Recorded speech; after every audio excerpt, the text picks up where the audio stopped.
அக்கறை கொள்ள யாருமே இல்லை. என்னை யார்தான் பத்திரமாய் பார்த்துக் கொள்ளுவார்? என் எதிர்காலம் என்னவாகும் என்ற கேள்வியோடு இருக்கும் ஆத்மாவே, இன்று கர்த்தர் உங்களுக்கு சொல்லுவது எரேமியா 40:4. வா, நான் உன்னை பத்திரமாய் பார்த்துக் கொள்ளுவேன். இஸ்ரவேலுக்கு தீங்கு வரும் என்று சொல்லி தொடர்ந்து சொல்லிக் கொண்டிருந்தார் எரேமியா. அதை மக்களும் ஏற்றுக்கொள்ளவில்லை, அரசாங்க அதிகாரிகளும் ஏற்றுக்கொள்ளவில்லை. ராஜாவுக்கு இது சரியா இருக்குமோ என்ற எண்ணம் வந்தாலும் மக்களுக்கு பயந்தபடினால் எரேமியாவின் வார்த்தைக்கு கீழ்ப்படியவில்லை. ஆனால் அதற்கு மாறாக எரேமியா அடிக்கப்பட்டார், குழியிலே தள்ளப்பட்டார், சிறையில் வைக்கப்பட்டார், பல கொடுமைகள் அனுபவித்தார். இத்தனை பிரச்சனைகள் மத்தியிலும் தேவன் அவரை ஜீவனோடு பார்த்து கொண்டார். நாளும் நிறைவேறிற்று. எல்லோரும் பாபிலோனுக்கு சிறைப்பட்டு போனார்கள்.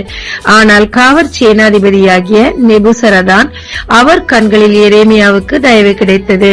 இந்த இடத்திற்கு இந்த தீங்கு வரும் என்று கர்த்தர் சொல்லி இருந்தார். இவர்கள் கீழ்ப்படியவில்லை. எனவே இவர்கள் இந்த சிறையிருப்பு போகிறார்கள். நீ உனக்கு சம்மதமானால் என்னோடு கூட வா, அல்லது இங்கே இரு, உனக்கு சகல வசதிகளும் செய்து தருகிறேன்.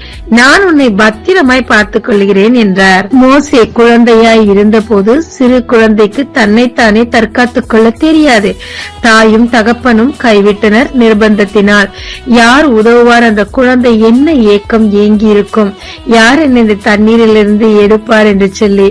ஆனால் தேவனும் எந்த அரண்மனையிலிருந்து சாவுக்கு கட்டளையிடப்பட்டதோ அதே அரண்மனையில் அவருக்கு ரட்சிப்பு வந்தது.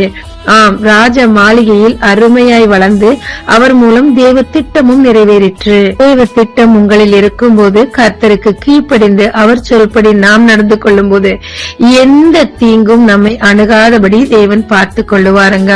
நான் உன்னை உள்ளங்கையில் வரைந்து வைத்துள்ளேன், நீ என்னால் மறக்கப்படுவதில்லை, நீ என்னுடையவள் என்று எத்தனை வார்த்தைகளினால் தேவன் நம்மை தேற்றுகிறார்.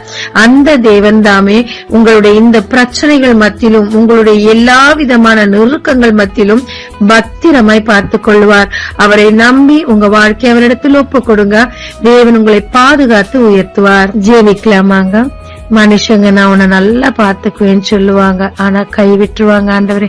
ஆனால் நீரோ ஒரு முறை சொன்னால் போதும், அப்படியே மரண பரியந்தம் என்னை பாதுகாக்கிறவராயிருக்கிறேன். இப்பொழுதும் உண்மை நான் முழுமையாய் நம்புகிறேன் ஐயா. உன் கரத்துக்குள் என்னை தருகிறேன். உன் திட்டம் நிறைவேறும் வரை தீங்கு என்னை அணுகாதபடி தேவன் என்னை பாதுகாப்பீராக.